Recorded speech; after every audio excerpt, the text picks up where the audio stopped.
Cuando yo estudiaba en el recién inaugurado Instituto de Sociología de la Universidad Nacional Mayor de San Marcos, dirigía este instituto el doctor José Mejía Valera, ¿no? Y recuerdo, entre otras cosas, que él insistía en la necesidad de distinguir entre la identidad personal y la identidad social, ¿no? Y nos decía, vean, el asunto en realidad es sencillo, pero hay que fijarse bien, ¿no? Decía, la identidad personal es el conjunto de características y circunstancias que distinguen a una persona de las demás. En tal sentido, lo que antes se llamaba libreta electoral y hoy se llama DNI, ¿no? Es el documento identitario que sirve para acreditar la personalidad del titular. Esta es la identidad personal, ¿no? Que por supuesto no se compone de variables, sino tiene que componerse como evidente de constantes, ¿no? Aunque yo más de una vez conversando con la socióloga, una mujer muy inteligente, Norma Fuller, ¿no? Yo le decía a me decía, usted sigue con eso de la identidad, no, pero no todas son constantes, me decía, hay variables. Bueno, efectivamente, pues, ¿no? Porque si ahí de la identidad personal pasamos a la identidad social, entonces aquí ya no hay un documento identitario, sino hay la conciencia de pertenecer a un grupo social o a varios grupos sociales, ¿no? O la conciencia de pertenencia a un territorio, ¿no? Y la significación emocional y valorativa que se deriva de esa pertenencia, ¿no? Y en tal sentido, esta identidad social sí es temporal. Vean, la identidad de pandillero comienza poco más o menos a los 10 años y dura unos 8 o 10 años, y a los 18 o 20 el pandillero deja de ser pandillero y cambia de identidad y ya asume otra identidad. Entonces esa no es la identidad del DNI, ¿no? Esa es la distinción, me parece importante, que hay que tener en cuenta. Sin embargo, vean, en mi libro más reciente, Smorgasbord, castellanizado esta expresión sueca, para no estar diciendo nuevamente miscelánea, ¿no? Bueno, yo tengo un capítulo titulado Semántica de la identidad. Y lo inicio con 2 epígrafes. Son 2 citas de personas ilustres. Una de un gran ideólogo y pensador, Manuel González Prada, y otra de un gran poeta, Martín Adán. Bueno, en resumidas cuentas, lo que nos vienen a decir estos señores es que la identidad, y ellos se refieren a la identidad personal, la identidad personal no existe. Bueno, entonces cuando yo ya vi esto, dije, caramba, pero si no existe, entonces vamos a estar en aprietos, ¿no? Lo que yo creía que sí existía. Voy a permitirme leer estas citas, que no son muy extensas, ¿no? Para que pueda realmente sopesarlas y considerarlas debidamente la teleaudiencia. He aquí lo que dice Manuel González Prada sobre el de identidad. ¿Identidad del individuo? Quimera. No poseemos un alma única, sino una serie de almas. No somos un hombre idéntico, sino muchos hombres sucesivos. En lo profundo de nuestro ser, todos hemos visto nacer y morir muchas personalidades. Todos representamos una larga cadena de individuos diversos y aún contradictorios. Una personalidad nace hoy donde otras murieron ayer. Cada uno de nosotros quedaría figurado exactamente por una cuna circundada de sepulcros. Esta es la cita de González Prada. Y ahora vean lo que dice brevemente Martín Adán en La Casa de Cartón. Dice, y amo a los 1000 hombres que hay en mí, que nacen y mueren a cada instante y que no viven nada. Bueno, esto mismo decía Gurdjieff, ¿no? El guía y mentor del Cuarto Camino, ¿no? Gurdjieff decía, no tenemos un yo, un solo yo, sino 80 yoes, o acaso un 100 de yoes. Efectivamente, pero si es así, entonces ¿en qué queda la identidad personal, no? En el siguiente segmento, después de una breve pausa, se lo preguntaré a nuestra distinguida invitada de hoy, la antropóloga y socióloga Liuba Kogan.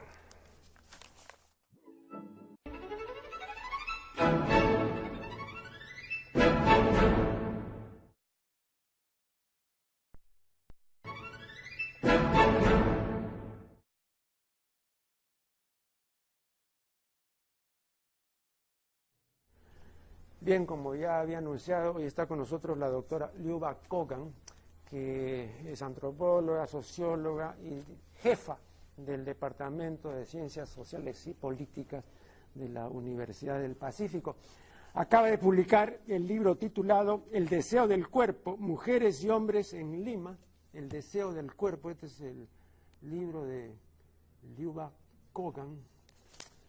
De modo que le damos la más cordial bienvenida. Gracias. ¿Cuáles son sus comentarios acerca de las consideraciones sueltas que hice en el primer segmento? Bueno, el tema de la identidad es un tema fundamental en la discusión teórica de las ciencias sociales en la actualidad, ¿no? En una época, digamos que el concepto de la identidad estaba muy ligado a la idea de una esencia, ¿no? De un yo inamovible. Y los comentarios que usted ha hecho más bien nos llevan a este nuevo escenario que se nos ha planteado de pensar el yo como un asunto múltiple, un asunto cambiante, incluso contextual, ¿no?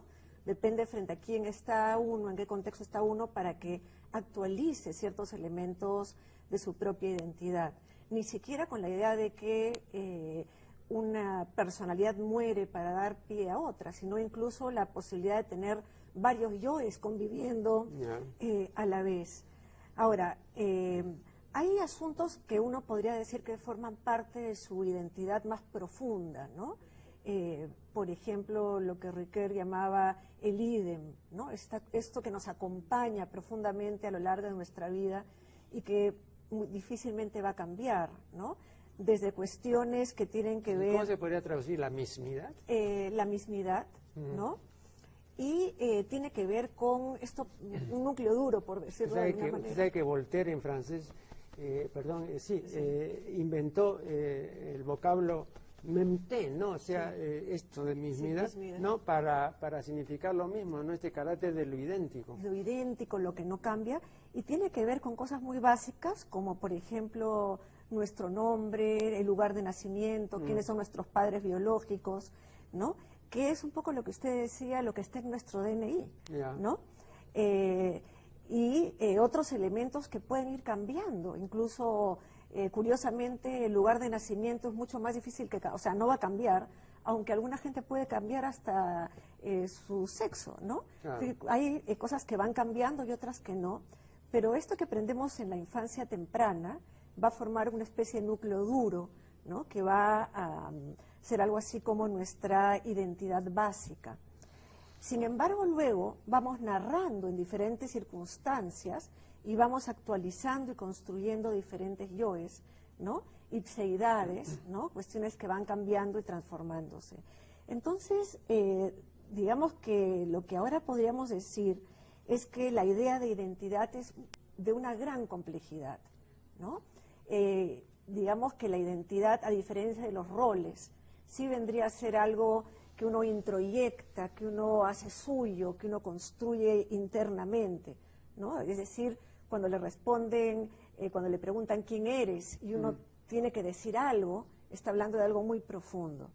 Sin embargo, los roles se pueden asumir con mucha distancia, con cinismo, ¿no? Y uno fácilmente los puede dejar. Entonces, en ese sentido, lo que diríamos es que hay complejidad, variedad, y mucha variedad respecto a cómo la gente asume su identidad. Hay gente que asume su identidad de una manera muy superficial, ¿no? Actúa personajes que ni siquiera los tiene muy introyectados. hay gente que más bien tiene un trabajo interior En profundo. esa asunción no hay diferencia de sexo, o sea, tanto hombres cuanto mujeres. Yo creo que sí, ¿no?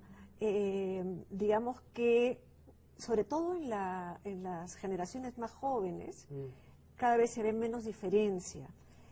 Sin embargo, por ejemplo, lo que yo he visto en este estudio es que hombres y mujeres más bien de generaciones anteriores, hombres y mujeres mayores, digamos que están en los 70, 80 años ahora, construyen su identidad con mucho más debilidad, porque lo que hacían era construir la identidad a partir de roles dictados por la tradición, por la religión o roles familiares, ¿no? La mujer que se definía como católica, esposa de fulano, madre de familia, con un trabajo personal muchas veces débil, ¿no? Hoy en día eso está siendo mucho más cuestionado por los jóvenes. No sé cuánto se logra, pero la idea es que la gente busca de alguna manera la autenticidad, ¿no? Pero yo recuerdo que Peter Murdoch, en un estudio muy importante sobre los trabajos o los oficios o las ocupaciones de los sexos, hizo un muestreo en más de 243 culturas, me parece, y averiguó que hay ciertas ocupaciones que son privativas de un sexo y no de otro. Por ejemplo, dice, la guerra siempre, desde que tenemos noticia, ha sido siempre privativa de los hombres. El trabajo de los metales también. Hay mujeres que labran metales, muy pocas. No hay herreras en general. Pero el trabajo doméstico es privativo de la mujer, en todas partes, ¿no? Bueno, entonces establecía que hay trabajos que sí no son, digamos, roles sociales. O sea, son trabajos, ocupaciones que son consubstanciales, parece, al hecho de ser hombre o de ser mujer. ¿Qué dice al respecto? Bueno, he leído ese trabajo de Murdoch, ¿no? Y ahí lo que creo que hay que tener cuidado son con las fuentes, ¿no? Él efectivamente fue a una biblioteca norteamericana donde consiguió... Pero perdón, permíteme una interrupción. Pero vea, cuando yo hablé de esto, hace muchos años aquí, yo pedí a la teleaudiencia que me indicara dónde podía encontrar herreras. Y creo que había una o dos, una de ellas era hija de uno que había sido herrero, etcétera, pero una o dos en una población que ya por entonces era de varios millones en Lima. Entonces, eso ya no tiene que ver la fuente de la biblioteca, sino la realidad está demostrando. No hay herreras. Ahora, ¿usted conoce herreras aquí? No, pero si nosotros nos atenemos a lo que sucedía en sociedades premodernas, digámoslo así, habría que tener en ese sentido, digo, cuidado con las fuentes. Sí hay datos sobre sociedades donde, por ejemplo, las mujeres hacían oficios rudos y los hombres más bien oficios que ahora llamaríamos de mujeres. Perdón, cuando usted dice sociedades premodernas, usted quiere decir sociedades que se han quedado en la primera gran revolución agrícola, o sea que no tienen ciudades. No tienen ciudades.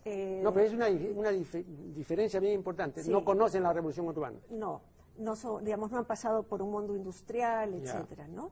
Entonces, sí se han encontrado sociedades... Pero son más naturales, ¿no?, que los urbícolas. Claro, ahora, el tema es que, digamos, si uno piensa en el mundo occidental actual, efectivamente hay roles separados todavía de hombres y mujeres.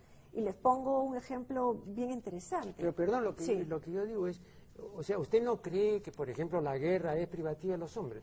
He visto algunos estudios donde también se encontraron mujeres guerreras. Claro, hay mujeres guerreras, ¿no? pero digamos, la tendencia grupal, ¿no? O sea, no podemos trabajar con casos así sueltos, pero digamos, en general, las mujeres no son las guerreras. Lo que habría que ver, y en eso sí creo que hay que investigar Tampoco bastante. hay marineras. ¿Por qué no hay marineras? Sí.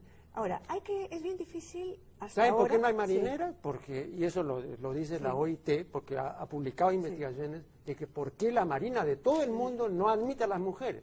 Pero ahí sí la razón o la sin razón es bien clara, ¿no? Porque trae mala suerte. Sí, bueno, tampoco hay mujeres que se han techado de ¿no? En las construcciones porque se supone que se cae el techo o no entran a minas. No, pero en este caso las marinas, ¿no? Es decir, no admiten mujeres. ¿Usted ha visto marineras? No. No hay pues marineras. Ahora, pero allí el tema pueden es... ser marineras, ¿no? Sí. Ahora, el tema es, ¿cuánto es un asunto cultural establecido a partir de los temores, miedos, prejuicios y estereotipos que se han ido tejiendo a lo largo de la historia con fundamentos biológicos o culturales? ¿Y cuánto, de alguna manera, puede tener esto algunos elementos biológicos? Ahora la neurociencia recién nos está dando algunas luces sobre esos aspectos, y yo le digo que la sociología y la antropología han dialogado muy poco con la neurociencia, la neurosociología ha estado muy enemistada con las corrientes principales de la sociología que han puesto mucho más énfasis en temas culturales, ¿no? Es un tema importante y de diálogo. Sin embargo, por ejemplo, si uno piensa en el deporte, uno diría, bueno, ¿y por qué no hay tantas mujeres boxeadoras o fisicoculturistas?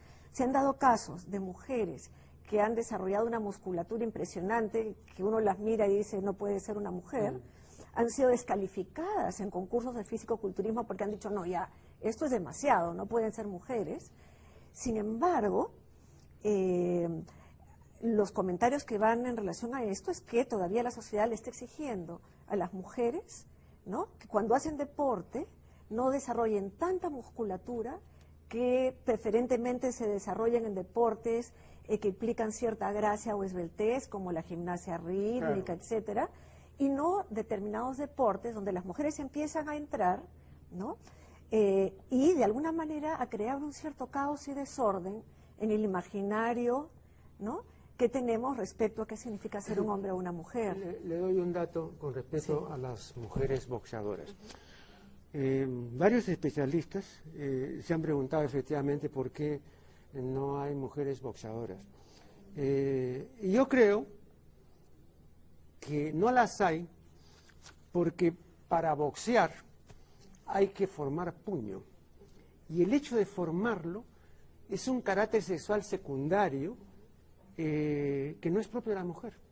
La mujer araña, jala, utiliza las uñas, pero no hace normalmente puño. Así como la mujer también enfurecida normalmente no muestra los colmillos, eso no le es natural. Entonces ahí hay una base biológica, me parece, ¿no? Porque en general las mujeres no hacen puño. Por eso las mujeres jalan el pelo y arañan, pero no hacen esto. Pero eso no es cultural, ¿eh? Ahora, sí, o sea, y también los hombres abren la refrigeradora y dicen, ¿quién me escondió la mantequilla?, ¿no? Claro. O sea, que no pueden encontrar ciertas cosas y las mujeres las encuentran inmediatamente. Entonces, es cierto que hay algunos asuntos que tienen que ver con aspectos genéticos, biológicos, pero estamos en un mundo cultural que moldea también estos asuntos. Y lo que estamos viendo, de todas maneras... Y también porque hay más cocineros que cocineras. También es otro hecho en general, ¿no? Sí. Ahora con todo el boom de la culinaria y todo, y digamos, por cada 100 cocineros, ¿no es cierto?, 80 son hombres. Pero antes y tampoco nadie le ha prohibido a la mujer que cocine nada, ¿no? Pero ¿por qué hay esa preferencia por el varón? Pero antes las mujeres eran las cocineras y los hombres tenían prohibido cocinar. No, pero me refiero, digamos, a los que tienen restaurantes, o claro, sea, no en las casas, ¿no? Claro. Yo una vez le pregunté esto a la dueña del señorío de Surco, Isabel Álvarez, y me dio una respuesta que no me terminó de convencer. Me dijo porque es un trabajo muy rudo, demasiado pesado. Hay que estar 12, 15, 20 horas en la cocina. Claro. Y la mujer no está hecha para eso me decía, ¿no? Sí. Yo no sé hasta qué punto. Ahora, en todo caso, creo que lo interesante es no caer en generalizaciones fáciles en estos ejemplos y sí estar atentos a que tenemos que tener... más pero diálogo. ¿a usted le parece que el hecho de que las mujeres no guerreen es una generalización fácil? A mí me parece que es verdad. No guerrean, normalmente no guerrean. Sí, han sido de repente excepciones, ¿no? Pero han habido mujeres guerreras y sociedades donde las mujeres han sido guerreras.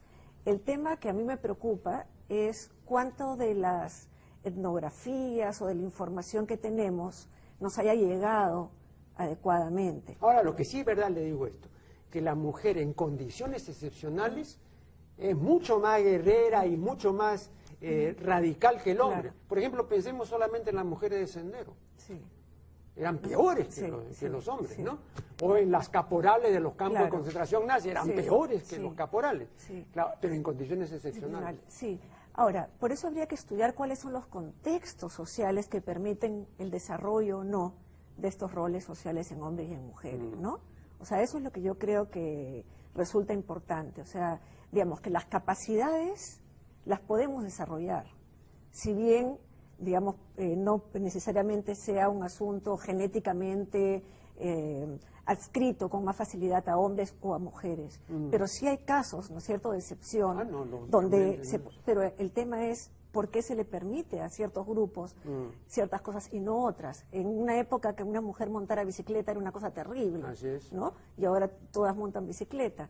Entonces, habría que ir viendo cuáles son estos contextos sociales que permiten el desarrollo de ciertos roles, ¿no?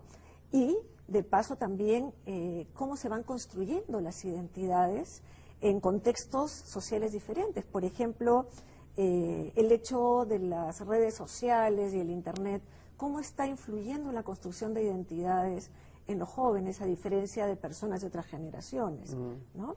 Hace un momento comentábamos, fuera de cámaras, el hecho de estas redes sociales en Internet, ¿no? A mí me ha sorprendido mucho, por ejemplo, la existencia de diarios íntimos públicos, que yo no imaginaba la existencia de esto. Antes teníamos a la chica que escribía su diario con cerrojo y con llave, que la madre luego abría fácilmente, pero donde supuestamente volcaba una interioridad, ¿no?, para que nadie la vea. Una autora argentina, pero que reside en el Brasil, Paula Sibilia, ha publicado un libro bien interesante que se llama La intimidad como espectáculo. Debe ser así, parte de esto, ¿no? Sí.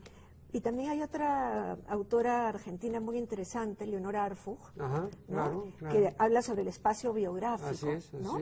Y entonces ahí lo que tenemos es que ahora las chicas o chicos escriben diarios íntimos, pero con un apodo, un nickname, para que otros lo lean y les hagan comentarios. No, eso sí no tiene interés. Entonces, es una cosa muy curiosa, ¿no?, de que alguna gente lo esté estudiando, y yo me pregunto, ¿no?, ¿cuán íntimo es esto? Cuando uno escribe en el fondo para que otro...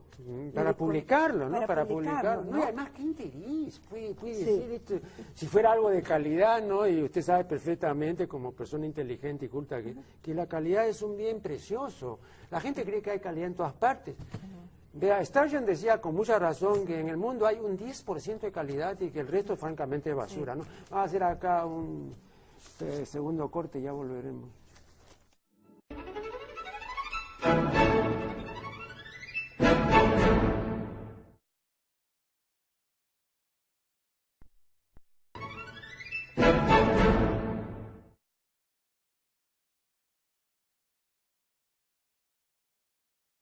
Estamos dialogando con la doctora Liuba Kogan en la página 40 de su libro, y en la siguiente nuestra invitada dice lo siguiente: el cuerpo convertido en simulacro no necesariamente se corresponde con la edad cronológica.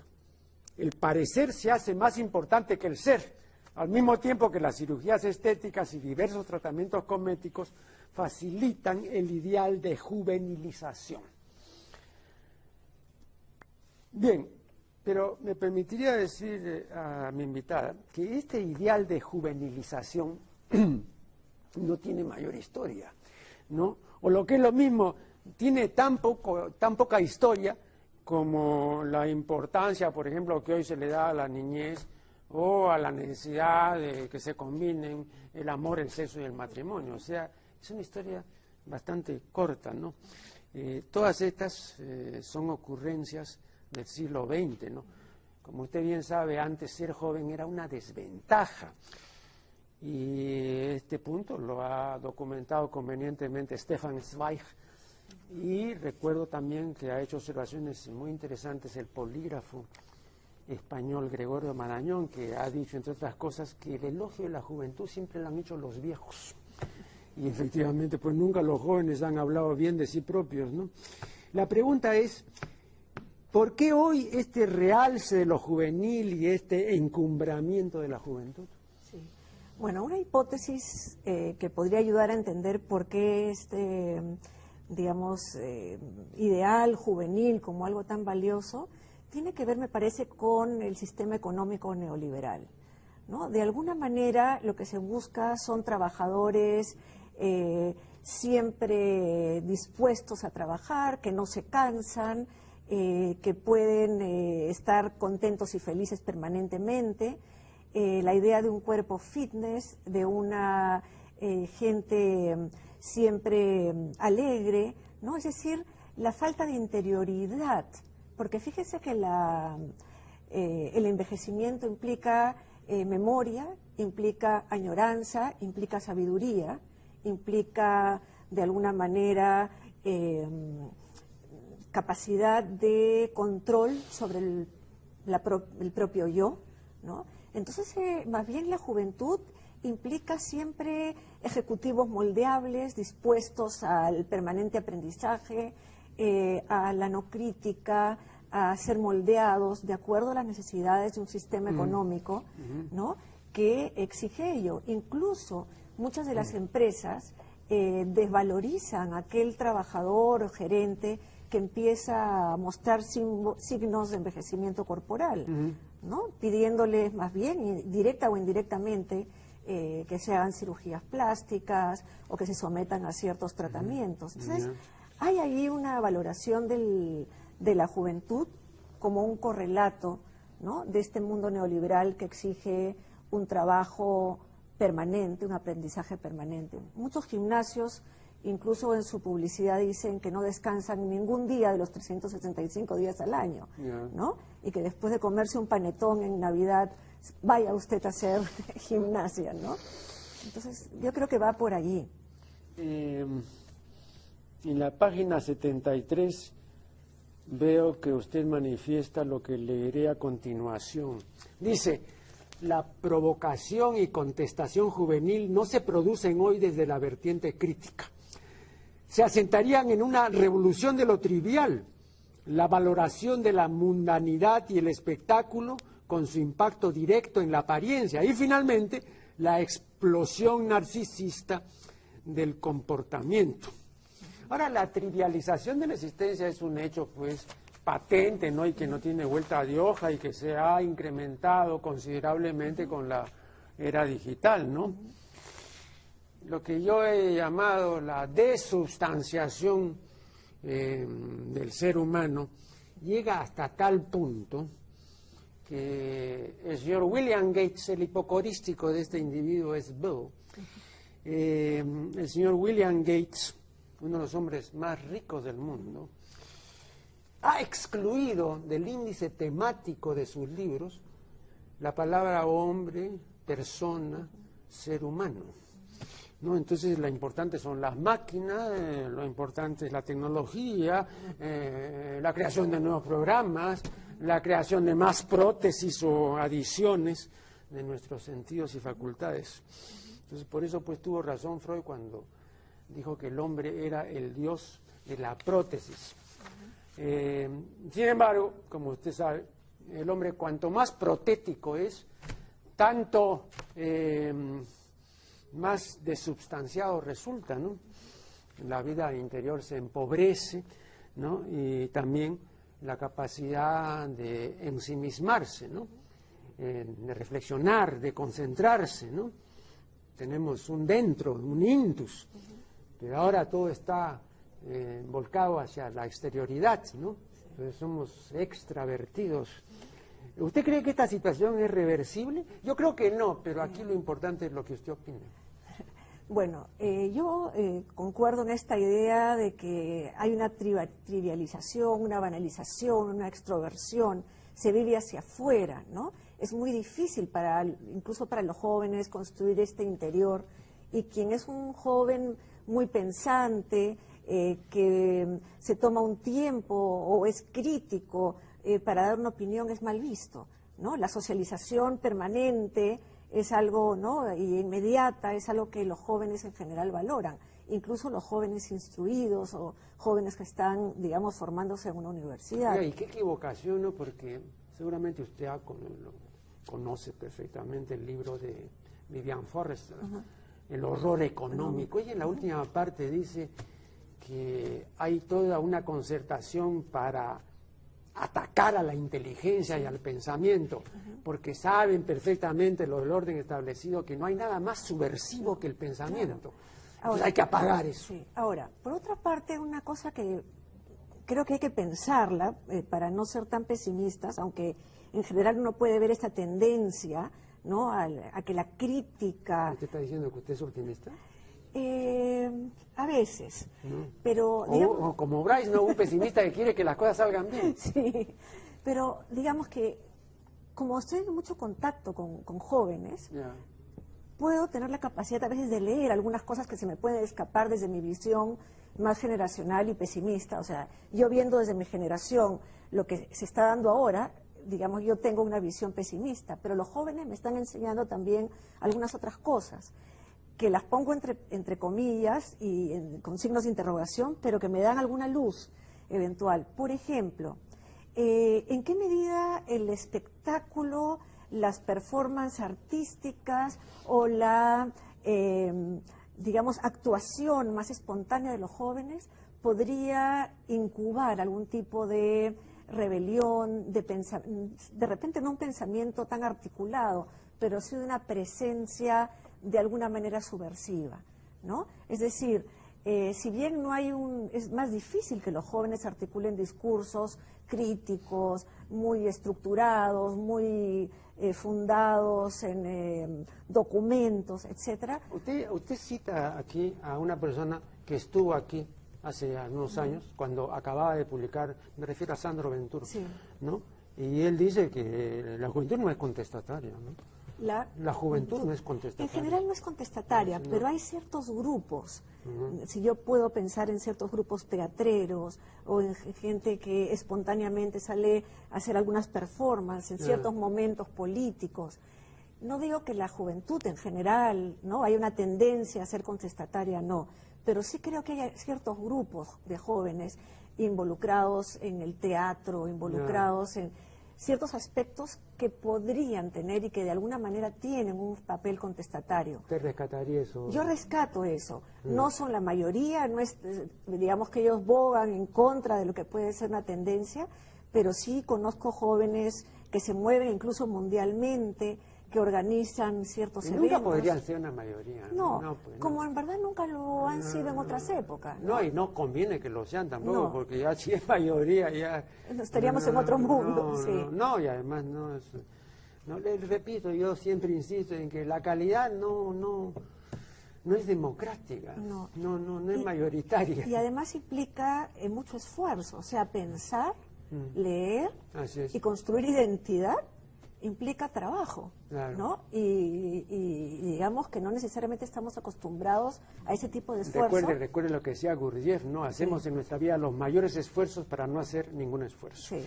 Vea usted, el realce de las partes normales del cuerpo es comprensible, pero el realce o el encumbramiento de la patología del cuerpo es menos comprensible. Le voy a contar lo siguiente a este respecto. Stuart Mason, en su excelente libro sobre las hormonas, dice que en el siglo XVIII, en Inglaterra, lucir un bocio discreto llegó a ser una manifestación de distinción y de buen gusto. O sea, lucir un abultamiento en el cuello por tumoración de la glándula tiroides se consideró, como decían a la sazón, fashionable. Sí. Bueno, entre los sucanos de África, que viven en los confines de Abisinia, los jefes usan brazaletes tan ceñidos que llegan a inutilizarse las manos. Un jefe sucano cuyas manos sean ya tan inútiles que ni siquiera les sirvan para llevarse la comida a la boca, adquiere una gran importancia, una enorme principalía. Ahora bien, desde el punto de vista biológico, pues la tumoración de la glándula tiroides y la inutilización de las manos, eso es el terreno de lo anormal, de lo patológico, y sin embargo, eso culturalmente es enteramente positivo. ¿Cuál es su lectura de esto? Bueno, digamos que hasta que no se descubrió que estas anomalías endocrinológicas eran anomalías y que había que medicalizarlas y curarlas, podían tener esa función de distinción social, ¿no? Fíjese que incluso... No, pero un bocio trae una serie de consecuencias en la salud de la persona, o sea, no es Pero en así ese- tampoco. no. No. Es decir, había carencia de yodo y todo Claro. muy bien. No, pero tiene consecuencias además Claro, pero en ese momento se entendía eso como una enfermedad. Claro, Ah. no. Pero imagínese usted, oiga, si Sí. le sale acá una gran papera, eso Sí. no es normal. Bueno, pero podemos poner un ejemplo, digamos, diferente. Mujeres que están al borde de la anorexia, que quedan infértiles porque no comen. Sí, no, pero eso es actual. Pero me claro. están indicando que Actual. debemos hacer acá un último corte y ya volveremos. Porque aquí es el tiempo.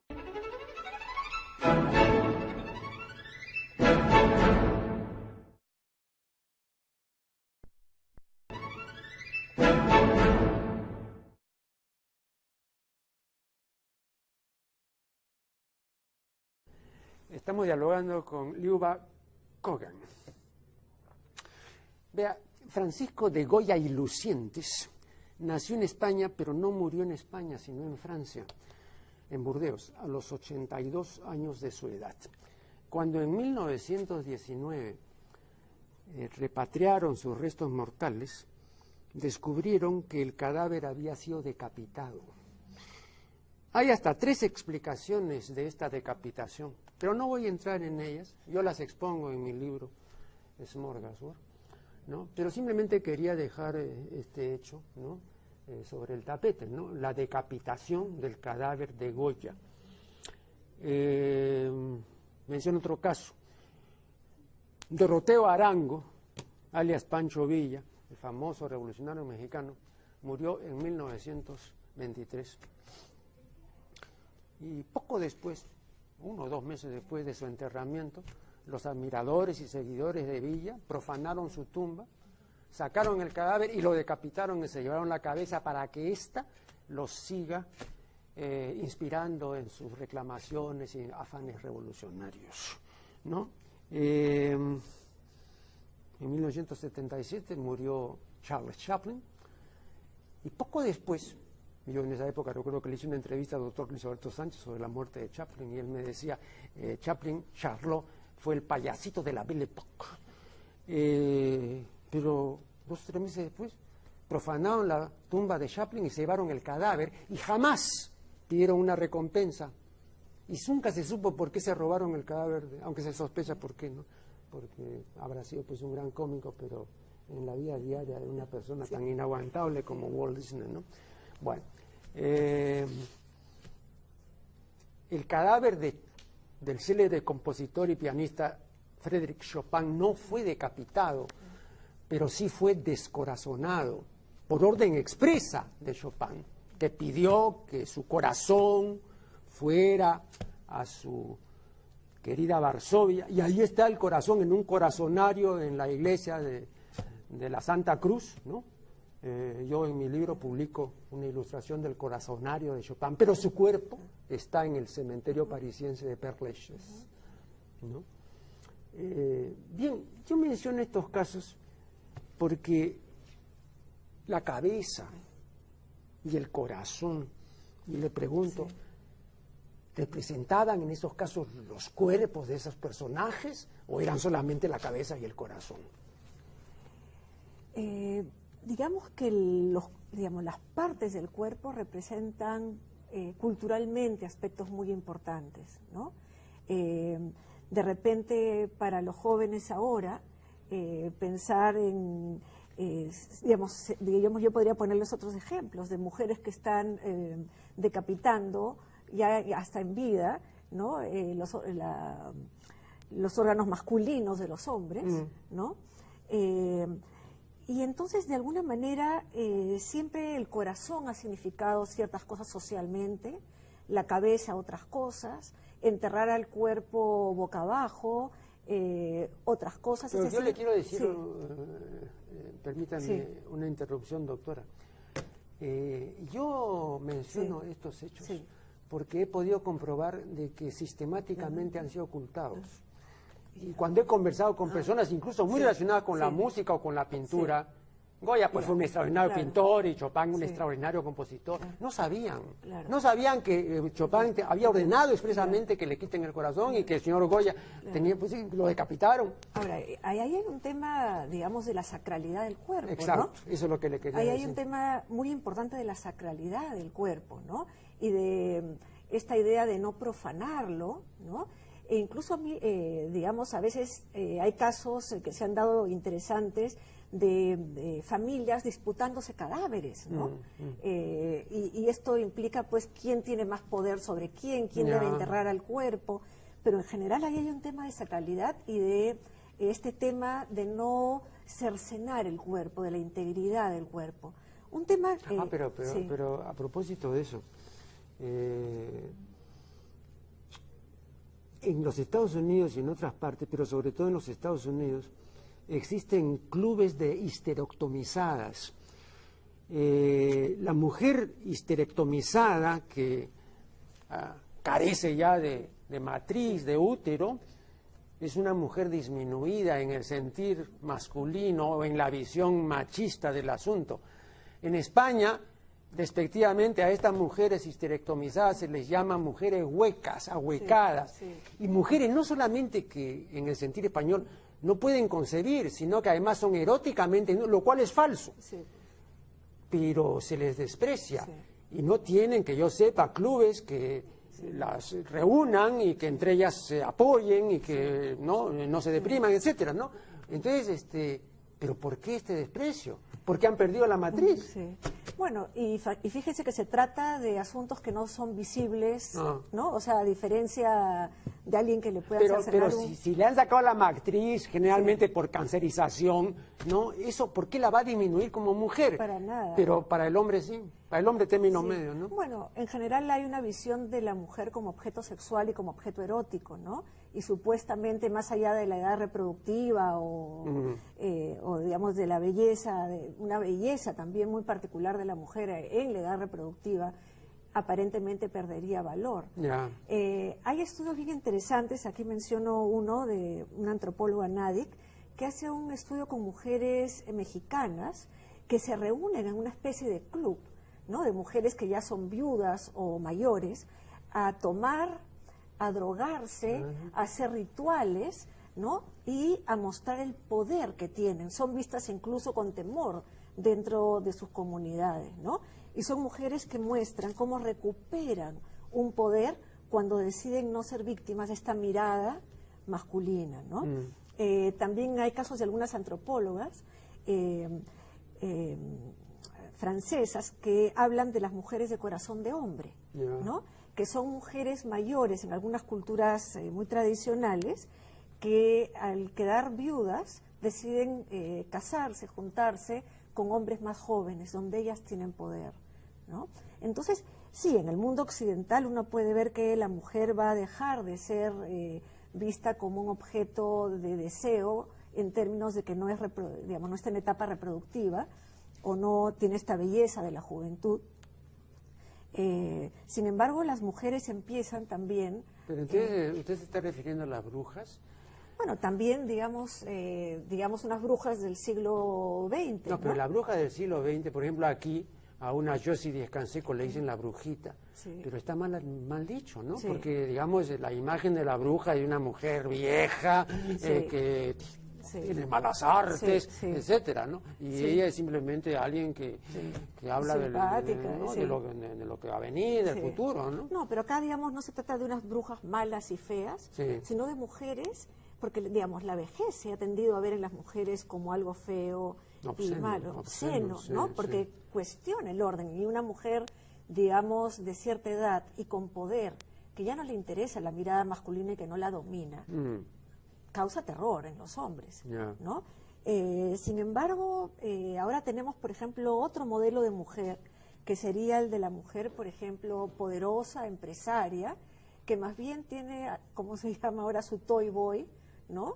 A un joven con la que ella vive o con la que pueda pasar momentos agradables junto a un gran carro, ¿no? Ella con cirugías estéticas y manteniéndose aparentemente juvenil, pero con mucho poder, ¿no? Entonces están apareciendo nuevos modelos de mujeres, incluso mujeres que yo he hecho entrevistas a jóvenes que me dicen, a mí no me interesa tener hijos y no me voy a definir como madre, ¿no?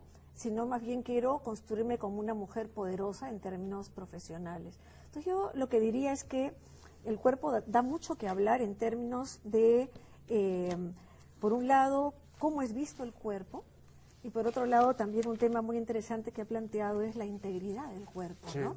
Que implica en términos de sacralidad y cómo muchas veces el crimen, la violencia, se va a reflejar en cómo se ataca al cuerpo, ¿no?